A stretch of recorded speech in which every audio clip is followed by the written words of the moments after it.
Equation of travelling wave. So equation of travelling wave எப்படி இருக்கும்? அதான் wave lesson 11th wave lesson பார்த்தோன்னா உங்களுக்கு ஞாபகம் இருக்கும். y is equal to a ஞாபகம் இருக்கா? sin kx minus omega t or kx minus omega t எப்படி வேணாலும் மாற்றி போட்டுக்கலாம். ஓகேவா? தெரியாதவங்களுக்காக ஒரு சில விஷயங்கள் நான் சொல்லிடுறேன். இந்த k என்னன்னு பார்த்தனா k என்னது? Wave number.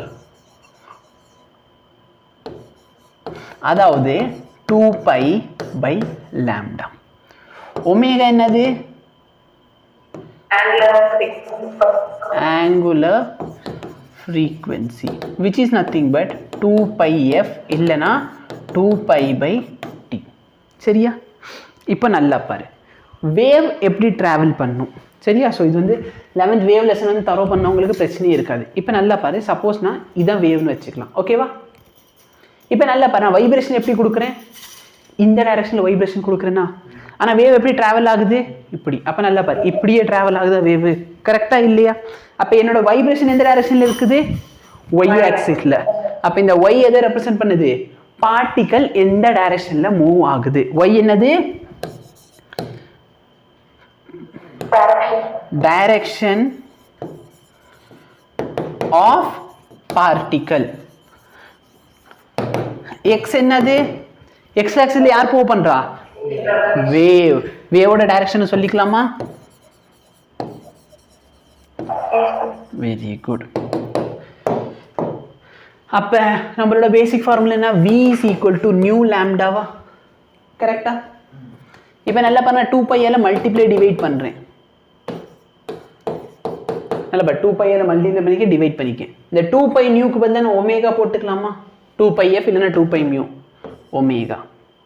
2π by lambda க்கு பதிலா என்ன போட்டுக்கலாம்? அப்ப இது என்ன வெலாசிட்டி?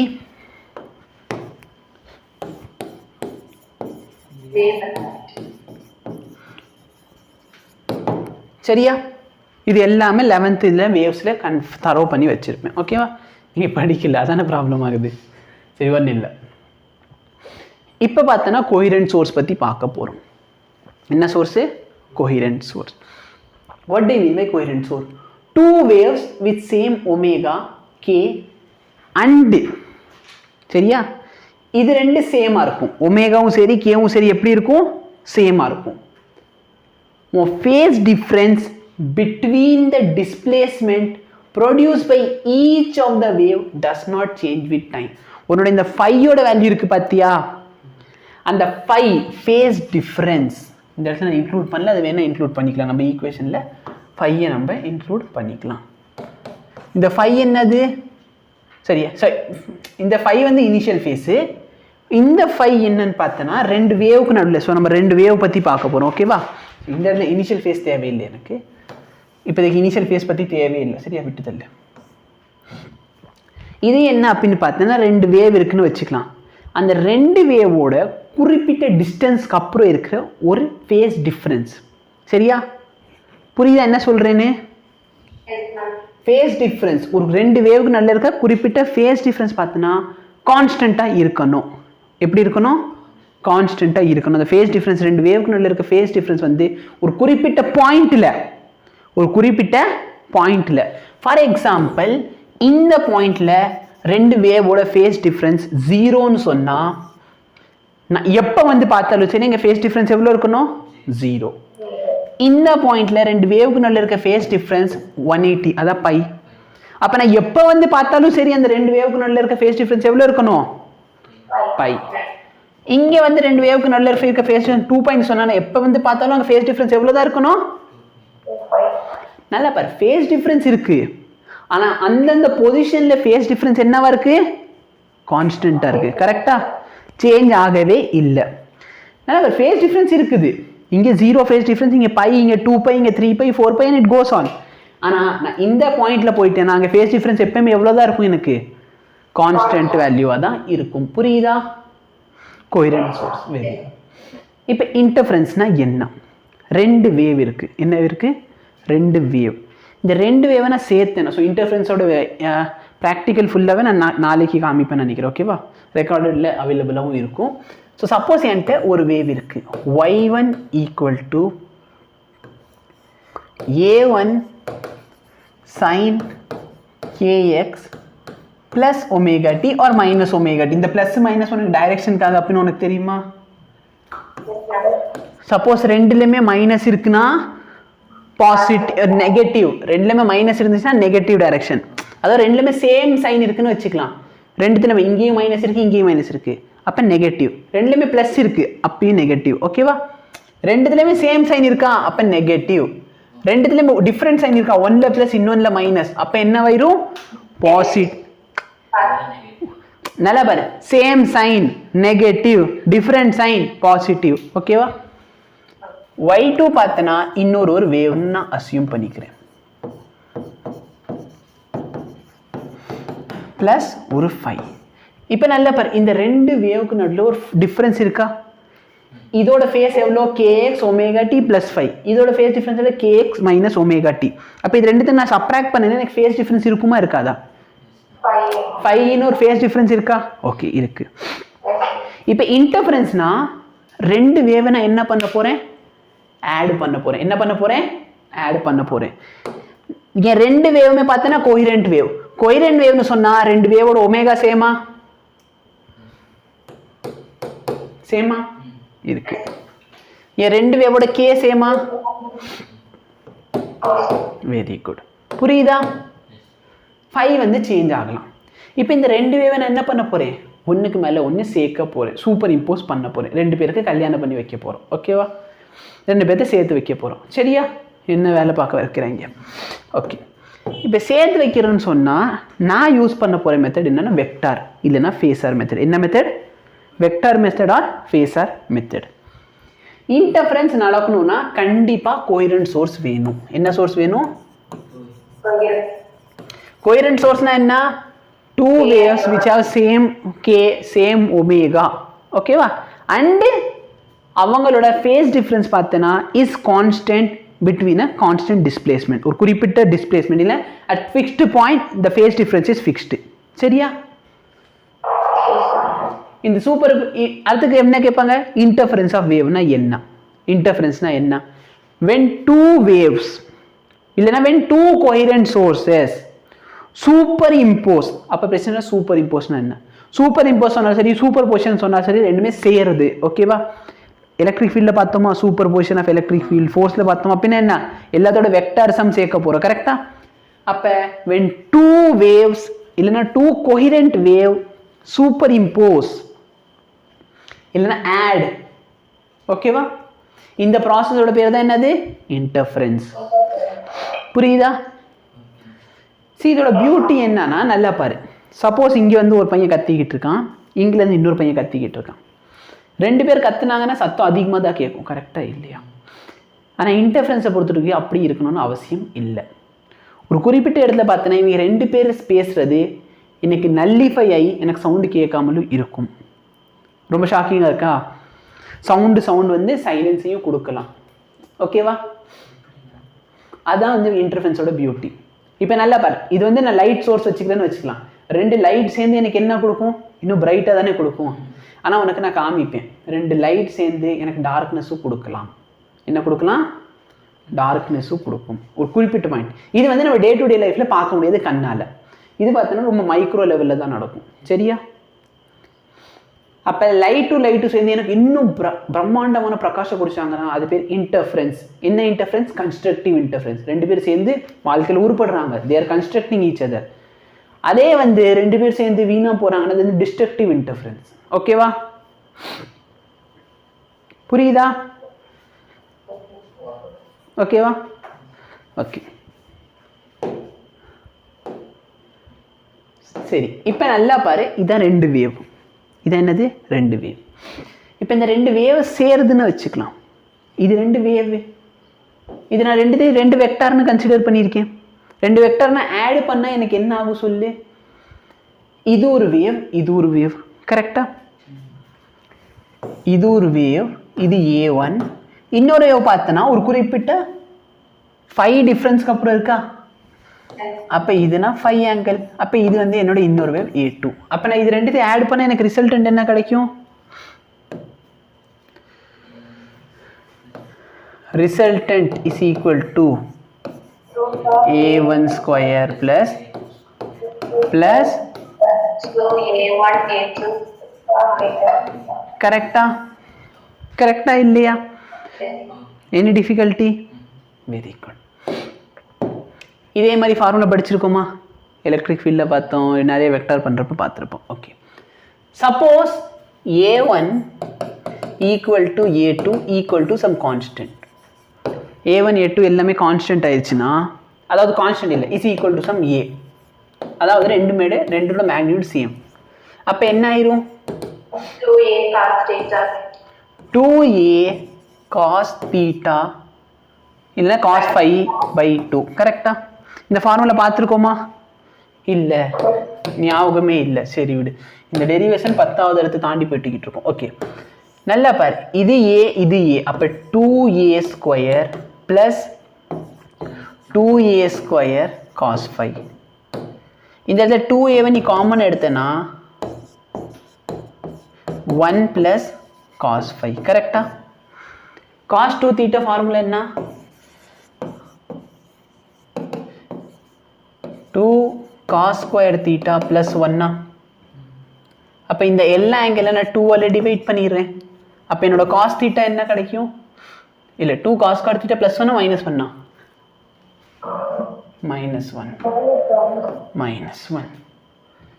அப்போ cos 2 theta by அப்போ cos theta இருமா?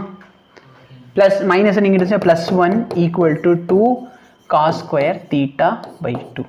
இங்கே cos theta plus 1 க்கு பதிலா அதை சப்ஸ்டிட்யூட் பண்ணிக்கோ.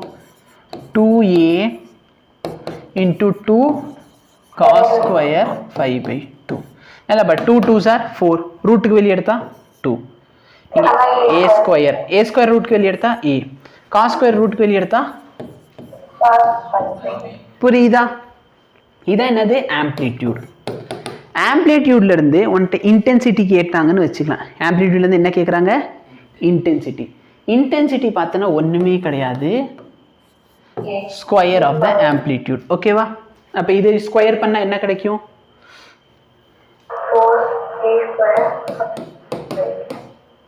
4a square cos square 5 by 2. கரெக்டா? இல்லைனா இந்த a ஸ்கொயருக்கு வந்து என்ன போட்டுக்கலாம்? 4i cos square 5 by 2. கரெக்டா? புரியுதா? ஓகே, சரி. இப்போ ஃபேஸ் டிஃப்ரென்ஸ் என்ன, பாத் டிஃப்ரென்ஸ் என்ன? What do you mean by phase difference and path difference? சரியா? இப்போ என்கிட்ட ரெண்டு வேவ் இருக்கு. y1 equal to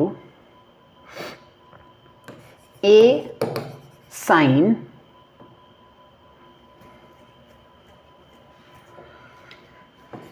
kx minus omega t1.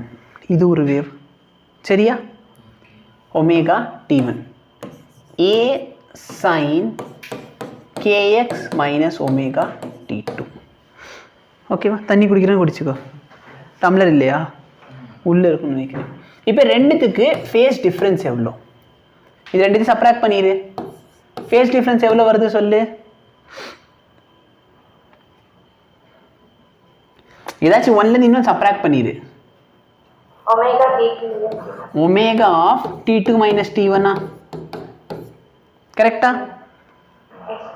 அப்போ இங்கே நான் 5 is equal to omega into delta டின்னு போட்டுக்கலாமா?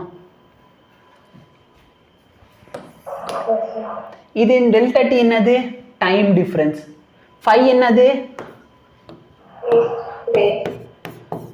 Face difference, time difference. Okay, suppose என்கிட்ட ரெண்டு ஈக்குவேஷன் இருக்கு. y1 equal to a sin kx1 minus omega t1. சரி, ஒமேகா t. சரியா? நம்ம ஏதாச்சும் ஒரு வேரியபிள் சேஞ்ச் பண்ணி, இங்கே பார்த்தோன்னா டைம் சேஞ்ச் ஆகுது, இங்கே பார்த்தோன்னா பொசிஷன் சேஞ்ச் பண்ணியிருக்கேன். a sin kx2 minus omega t. இப்போ இது ரெண்டுத்தையும் சப்ராக்ட் பண்ணி இங்கே ஃப்ளக்ஸ் டிஃபரன்ஸ் எவ்வளோ கிடைக்கும்? கரெக்டா? அப்போ இதை நான் எப்படி எழுதிக்கலாம்? k into delta X. Delta X என்னது? நல்லா பாரு, ஒரு வேவ் வந்து x1 டிஸ்டன்ஸ் ட்ராவல் பண்ணியிருக்கு, கரெக்டா? இன்னொரு வேவ் x2 டிஸ்டன்ஸ் ட்ராவல் பண்ணியிருக்கு. ஒருத்தவன் x1 ட்ராவல் பண்ணியிருக்கான், இன்னொருத்தவன் x2 ட்ராவல் பண்ணியிருக்கான். அப்போ x2 மைனஸ் x1 என்ன கழிச்சிரும்? அவங்க ரெண்டு பேருக்கு நடுவில் இருக்க பாத் டிஃபரன்ஸா? இது பாத் டிஃபரன்ஸ், இது ஃபேஸ் டிஃபரன்ஸ்.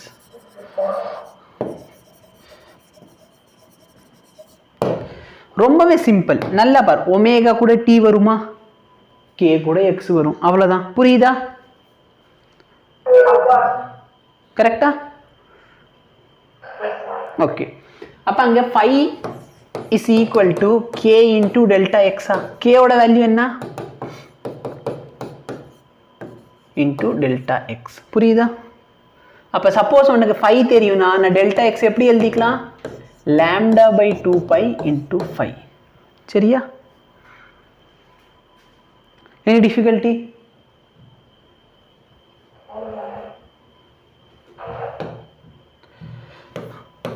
சரி, இப்போ இன்டர்ஃபரன்ஸ் பார்க்கலாமா? ஓகே, ஸ்லைடு வந்து அங்கங்கே மிஸ்யூஸ் ஆயிருக்கு.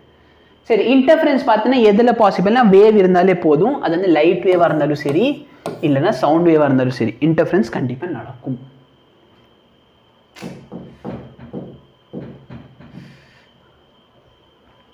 இன்டர்ஃபரன்ஸ் ஆஃப் வேவுக்கு அப்புறம் சரி, ஆமாம், இந்த கொஸ்டின் நடத்திடலாமே, நடத்தின டாப்பிக்கில் தான் இருக்குது. சரியா? இப்போ நல்லா பாரு, ரெண்டு வேவ் இருக்குது. ஒரு இதோட ஆம்ப்ளிடியூட் ஏ, இன்னொரு இதோட ஆம்ப்ளிடியூட் 2a. ரெண்டுத்துக்கு நல்ல இருக்க ஆங்கிள் எவ்வளோ? π/3. அப்போ ரிசல்டன்ட் ஆம்ப்ளிடியூட் எவ்வளோன்னு கேட்குறாங்க. அப்போ ரிசல்டன்ட் எப்படி கண்டுபிடிப்பேன்? ஃபர்ஸ்ட் இதோட ஸ்கொயர் ப்ளஸ் செகண்டோட square plus 2 into a1 a2. கரெக்டா? 2 2s are 4. 4a square cos π/3. cos π/3 எவ்வளோ? 1/3. Very good. இப்போ சிம்பிளிஃபை பண்ணிக்கோ. a square plus 4a square plus 2a square. கரெக்டா? 7a square which is equal to root of 7 into a. root of 7 into a. புரியுதா? Okay. So intensity of wave என்ன ஸ்லைடை நான் மாற்றி இது வச்சுருக்கேன் தூக்கத்தில். சரி, intensity of wave I is equal to 2 pi omega 2 pi f square 2 pi f square a square rho v. சரியா? இந்த ஃபார்முலா மட்டும் கரெக்டாக செக் பண்ணிக்கிறேன். 11th நடத்துகிறப்ப இது நடத்திருக்கேன். இது உங்கள் புக்கில் இருக்காது இந்த ஃபார்முலா. 11th நடத்தினதில் இது இருக்கான்னு பாரு.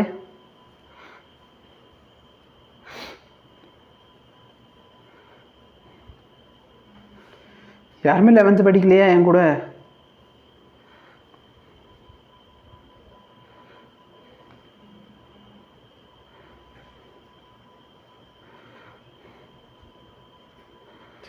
ஏன்னா இது எல்லாமே கான்ஸ்டன்ட் சொல்லிட்டு I is directly proportional to a square முடிக்க போகிறோம். அதுதான், பட் ஃபார்முலா கரெக்டாக இருக்கணும்ல.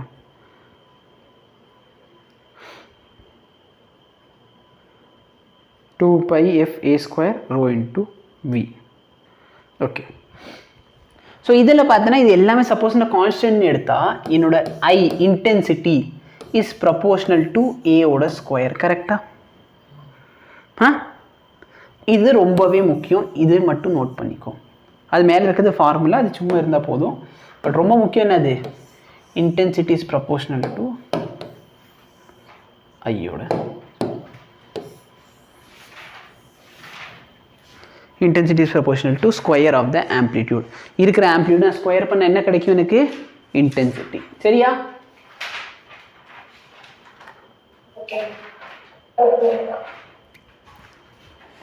இப்போ பார்த்தோன்னா ரிசல்டன்ட் இன்டென்சிட்டி. என்கிட்ட ரெண்டு வேவ் இருந்துச்சு. ஒரு இதோட ஆம்ப்ளிடியூட் a1, இன்னொரு இதோட ஆம்ப்ளிடியூட் a2. அப்போ ரிசல்டன்ட் என்ன கிடைக்கும் எனக்கு? ரிசல்டன்ட் ஆம்ப்ளிடியூட் என்ன கிடைக்கும்? Plus a2 square plus 2 cos phi கரெக்டா? a1 a2 cos phi. இப்போ நல்லா பாரு, i1 is proportional to a1 ஸ்கொயரா? அப்போ a1 ஸ்கொயர் இருக்க இடத்துல நான் என்ன போடணும்?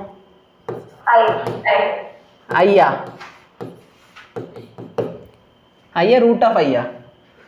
சரி I M you are correct. a1 square தானே கேட்டேன். a1 ஸ்கொயர் இருக்க இடத்துல என்ன போடணும்? ஐ தான் போடணும். கரெக்டா? வெறும் a1 இருக்குன்னா ரூட் ஆஃப் ஐ. அதே மாதிரி i2 is proportional to what? a2 square. அப்போ a2 ஸ்கொயர் இருக்க இடத்துல நான் i2 போட்டுக்கலாம். இல்லை a2 இருக்குன்னா என்ன போடணும்? ரூட் ஆஃப் i2 போடணும். இந்த a வந்து என்ன போட்டுக்கலாம்? நான் ஏக்கு பதில் என்ன சப்ஸ்டிட்யூட் பண்ணிக்கலாம்? ரூட் ஆஃப் ஐ, இன்டென்சிட்டியோட ரிசல்டன்ட். ஓகேவா? இப்போ என்ன ஆயிடுச்சு ஈக்குவேஷன் பாரு, இன்டென்சிட்டிங்கிற ஃபார்மில் எழுதினா ரூட் ஆஃப் இன்டென்சிட்டி, இதை வந்து நம்ம யூஸ்வலாக எழுத மட்டும் ஸ்கொயர் பண்ணிடுவோம், is equal to root of a1 square. a1 ஸ்கொயருக்கு பதில் என்ன போடலாம்? i1. a2 ஸ்கொயருக்கு பதிலாக plus 2 times root of i1 i2, ரெண்டுமே ரூட்டுக்குள்ள, அப்புறம் cos phi. இப்போ இந்த ரூட் வேண்டாம்னா என்ன பண்ணிக்கலாம்? நான் ஸ்கொயர் பண்ணிக்கலாம்.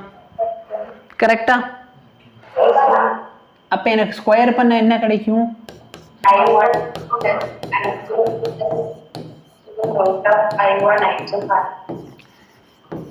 இப்போ வரைக்கும் இன்டர்ஃபரன்ஸ் புரிஞ்சா உனக்கு? சப்போஸ் அவங்க ஆங்கிள் கேட்குறாங்கன்னா ஆங்கிளோட ஃபார்முலா என்ன? அந்த tan phi is equal to எப்படி எழுதிக்கலாம்? a2 sin phi by a1 plus a2 cos phi. கரெக்டா? அப்போ இது தீட்டான்னு வச்சுக்கலாம். இதான் ரிசல்டன்ட். இது எல்லாம் பார்த்தீங்கன்னா வெக்டர் அல்ஜிப்ரா. சரியா? வெக்டர் நடத்திருப்பார்ல? ஓகே, அதில் இருக்கும் இதெல்லாம் இல்லையா?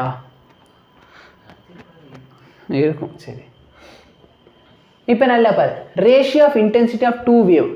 இன்டென்சிட்டியோட ரேஷியோ i1 by i2 என்ன கொடுத்துருக்காங்க? 4:1. அப்போ a1 by a2 என்ன?